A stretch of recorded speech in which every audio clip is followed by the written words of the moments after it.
মহাপুৰুষ গুৰুজনৰ জন্ম জেগাখন এই গুৰুগৃহতে মহাপুৰুষ গুৰুজন জন্ম হৈছিলে আৰু যেতিয়া তেওঁ পিতৃ গোবিন্দ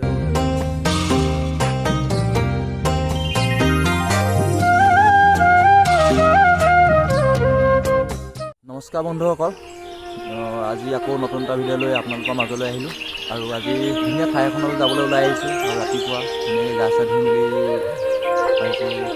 আমাৰ ওচৰৰে মাধৱদেৱ থান আৰু চবেই চিনি পায়। আমাৰ এই মহাপুৰুষজনাৰ জন্মস্থান হয়তো বহুতে দেখাও নাই আৰু বহুতে দেখিছেও, আৰু যিসকলে দেখা নাই তেওঁলোকক দেখাবলৈ মই আজি ৰাতিপুৱাই আহিছোঁ আৰু তেওঁলোকে যাতে আমাৰ এই মহাপুৰুষজনাৰ জন্মস্থানখন ধুনীয়াকৈ চাই।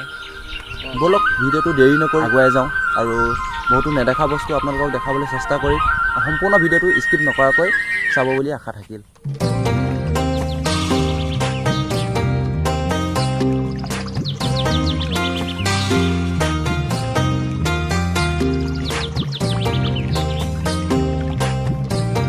নমস্কাৰ বন্ধুসকল, আৰু অৱশেষত আহি পাই গ'লোহি আৰু আমাৰ এই মহাপুৰুষজনাৰ জন্মস্থান। এই মহাপুৰুষজনাৰ জন্মস্থান হৈছে লখিমপুৰ জিলাৰ নাৰায়ণপুৰ লেটেকুপুৰ পুখুৰী নামৰ ঠাই জন্ম এই মহাপুৰুষজনাৰ।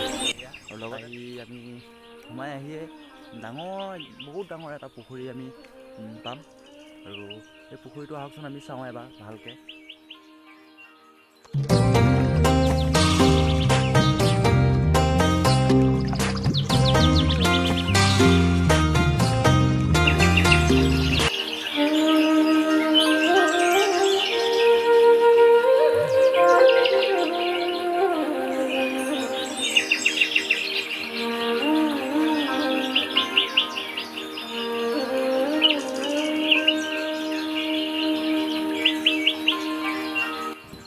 শ্ৰী শ্ৰী মাধৱদেৱৰ জন্মস্থানখন লেটেকু পুখুৰী হিচাপে পৰিচিত আৰু সেই পুখুৰীটোৱে হৈছে এইটো।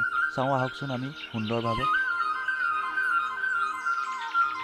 এই পুখুৰীটোতে বহুতো ডাঙৰ ডাঙৰ মাছ দেখিবলৈ পোৱা যায় আৰু কাছৰো দেখিবলৈ পোৱা যায়। পুখুৰীটোৰ পাৰটো চাওকচোন, ইমান সুন্দৰভাৱে গছসমূহ ৰোৱা হৈছে আৰু দেখিয়ে কিবা এটা ভাল লগা নাই জানো। আৰু সৌ চাইনবোৰ্ডখন দেখিছে আপোনালোকে, সেই চাইনবোৰ্ডখনৰ ওচৰতে এজোপা ডাঙৰ বটগছ আছে আৰু সেই বটগছজোপা পৰিচিত প্ৰাচীন হিচাপে আজিও আছে।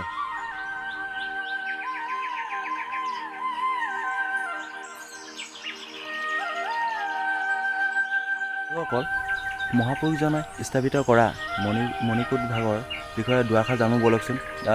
নামঘৰ এজন আছে, ভিতৰতে আছে আৰু আমি তেখেতৰ পৰা সম্পূৰ্ণ বিষয়টো জানিবলৈ চেষ্টা কৰোঁ। এয়া মহাপুৰুষ গুৰুজনৰ জন্ম জেগাখন। এই গুৰুগৃহতে মহাপুৰুষ গুৰুজন জন্ম হৈছিলে আৰু যেতিয়া তেওঁ পিতৃ গোবিন্দগিৰি আৰু হৰিশিঙীয়া বৰাৰ যিটো গৃহ আছে আমাৰ, সেই তেখেতৰ দুইজন বন্ধু আছিলে। গতিকে আমি তেওঁৰ ঘৰতে আমি আশ্ৰয় লওঁ বুলি গোবিন্দগিৰি আহি হৰিশিঙীয়া বৰাৰ ঘৰলৈ আহিলে।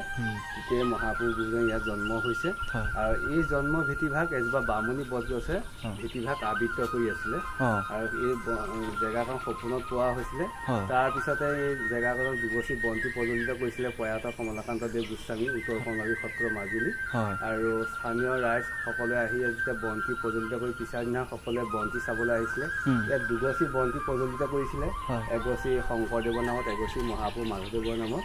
গতিকে শংকৰদেৱৰ নামত লগোৱা গছ নুমাই আছে, মাধৱদেৱৰ বন্তি গছ মানে জ্বলি আছে। সেয়া আৰম্ভণি হৈছে। সেই তেতিয়াৰ পৰাই মানে আমি কমলাবাৰীয়ে ইয়াৰ মানে বন্তি গছৰ মূল নৃত্য প্ৰসংগখন আমি চলাই বৰ্তমানলৈকে আহি থকা হৈছে। আৰু গুৰুজনে ব্যৱহাৰ কৰা এটি প্লেটফৰ্ম আছে, সেই ভাগো আমি সংৰক্ষণ হিচাপে দূৰ দূৰণিৰ যাত্ৰীসকলে যাতে তাৰ পৰা অকণমান জল গ্ৰহণ কৰিব পাৰে তাৰ ব্যৱস্থা কৰি এটা বিজ্ঞানসন্মতভাৱে এটা বস্তু বনাই দিয়া হৈছে। গতিকে আমি সোমাই চাব পাৰিম? চাব পাৰিব। হয়। আৰু নামঘৰ এইখন আগত হেৰি হৈছিল নে সিখন হৈছিল? আমাৰ নামঘৰ মূল নামঘৰ সিফালে আছে, এই ভাগ আমাৰ নতুনকৈ বনোৱা হৈছে নামঘৰ হিচাপে।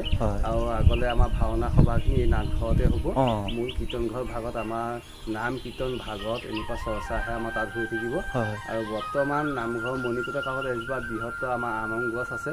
আৰু যি মূল ঐতিহাসিক লেটেকু পুখুৰী ভাগ আছে তাৰ কাষত আপোনাৰ পশ্চিম উত্তৰ দক্ষিণা কোণাকে মানে এজোপা বটগছ আছে। সেই বটগছো আমাৰ প্ৰাচীন হিচাপতে আছে।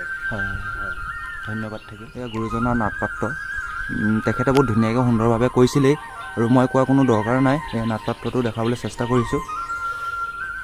এই গুৰুজনাৰ নাটপাত্ৰ আৰু ভিতৰলৈ সোমাই যাব পাৰিম নেকি? কৃষ্ণ, সেইজনে গুৰুজনাৰ নাটপাত্ৰ।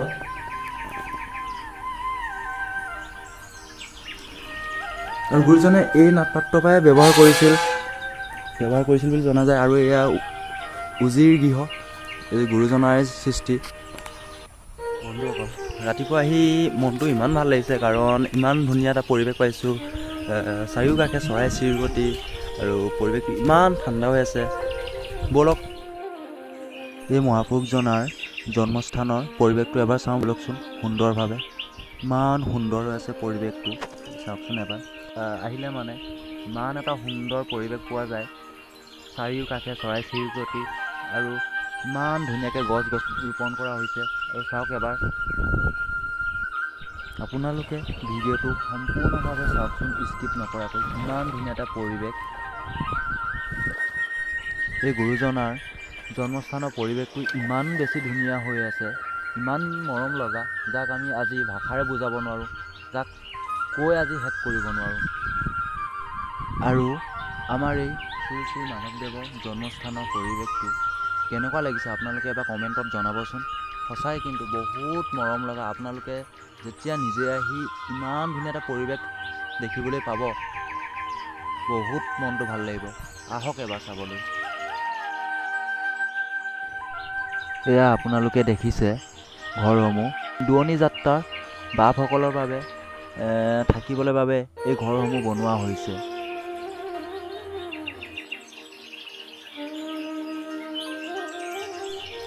এয়া আপোনালোকে দেখিবলৈ পাইছে মহাপুৰুষজনৰ জন্মস্থানত এখন সৰুকৈ পাৰ্ক এখন সজোৱা হৈছে। আৰু ইমান সুন্দৰভাৱে এই পাৰ্কখন সজোৱা হৈছে, চাওকচোন এবাৰ। ভিতৰত ধুনীয়া ধুনীয়া ফুলৰ গছ আৰু সৰু ল'ৰা ছোৱালীৰ বাবে খেলিবৰ বাবে জোলনা, বহিব পৰা ধুনীয়াকৈ সজাই তোলা হৈছে, চাওকচোন এবাৰ। আৰু এই গুৰুজনাৰ জন্মস্থানখন ইমান মৰম লগা হৈ পৰিছে। পাৰ্কখন চাওকচোন ইমান সুন্দৰভাৱে উপস্থাপন কৰা হ'ল। আৰু আমি এতিয়া আৰু আগলৈ যাওঁ ব'লকচোন। আৰু সুন্দৰভাৱে সজাই ৰাখিছে ঘৰসমূহ বাপসকলৰ। আৰু এয়া দেখিছে এই মহাপুৰুষজনৰ জন্মস্থানতেই থকা বাপসকলৰ ঘৰ। আৰু এই বাপসকলে ইমান সুন্দৰভাৱে পৰিৱেশটো ইমান চফাকৈ ৰাখিছে। আৰু চকুত সঁচাকৈ ইমান মৰম লগা হৈ পৰিছে পৰিৱেশটো চাবলৈ, কেতিয়াও আমি পাহৰিব নোৱাৰোঁ। হৌৱা আগলৈ দেখিছেনে গুৰুজনাৰ স্থাপিত নামঘৰ ভাগ। ব'লকচোন চাওঁগৈ নামঘৰ ভাগ আমি।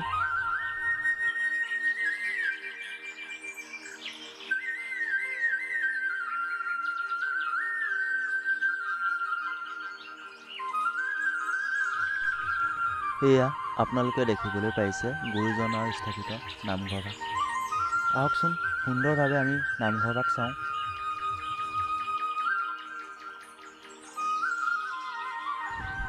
এই ভাগেই হৈছে সেই ভাগ যি ভাগ গুৰুজনাই স্থাপিত কৰি থৈ গৈছিল।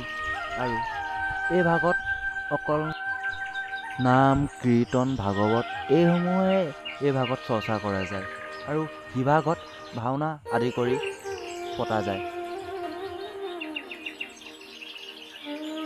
আৰু এই ভাগ নতুনকৈ বনোৱা হৈছে।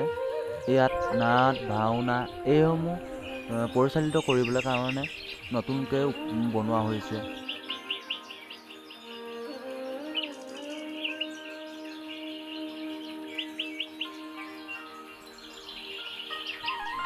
মহাপুৰুষ শ্ৰী শ্ৰী মাধৱদেৱৰ জন্ম হয় 1489 চনত আৰু পিতৃ আছিল গোবিন্দগিৰি, মাতৃ মনোৰমা। আৰু এই গুৰুজনাৰ কোচবিহাৰত 1596 চনত তিৰোধান হয় বুলি জনা যায়। আৰু এই গুৰুজনাৰ ঠাইৰ পৰা এটা সেৱাই বিদায় মাগিছোঁ মই। ভিডিঅ'টোৰ জৰিয়তে এইটোৱে মই ক'ব বিচাৰিছোঁ, যিসকল মানুহে আজিলৈকে আমাৰ এই মহাপুৰুষজনৰ জন্মস্থান অহা নাই বা আহিবলৈ বিচাৰি আছে, তেওঁলোকে আহে যেন আৰু আমাৰ এই মহাপুৰুষজনৰ জন্মস্থান চাইহি এবাৰ, আৰু আহিব যেনেকৈ নহ'লেও। আৰু বহুত ধুনীয়া এটা পৰিৱেশ আৰু ধুনীয়া লাগিব, আপোনালোকে আহি নিশ্চয় আহি ভাল পাব। মই জানো বহুতে আহিবলৈ বিচাৰি আছে কিন্তু আহিব পৰা নাই, কিন্তু আহক আৰু আমাৰ মহাপুৰুষজনাক জন্মস্থানটো চাই যাওক এবাৰ। বন্ধুসকল, ভিডিঅ'টো চাই কেনেকুৱা পালে লাইক কৰিব, কমেণ্ট কৰিব আৰু লগতে শ্বেয়াৰ কৰিব। আৰু নতুনকৈ যিসকলে চাইছে মোৰ চেনেলটো ছাবস্ক্ৰাইব কৰিবলৈ নাপাহৰিব। নতুনকৈ আহিবলগীয়া ভিডিঅ'বোৰ আপোনালোকে ছাপোৰ্ট কৰি যায় আৰু মোক মৰম দি যায়, চেনেহ দি যায়, আৰু লগতে আগলৈ মই এনেকৈ ভিডিঅ' বনাই যাবলৈ মনত সাহস পাওঁ। জয় আই অসম।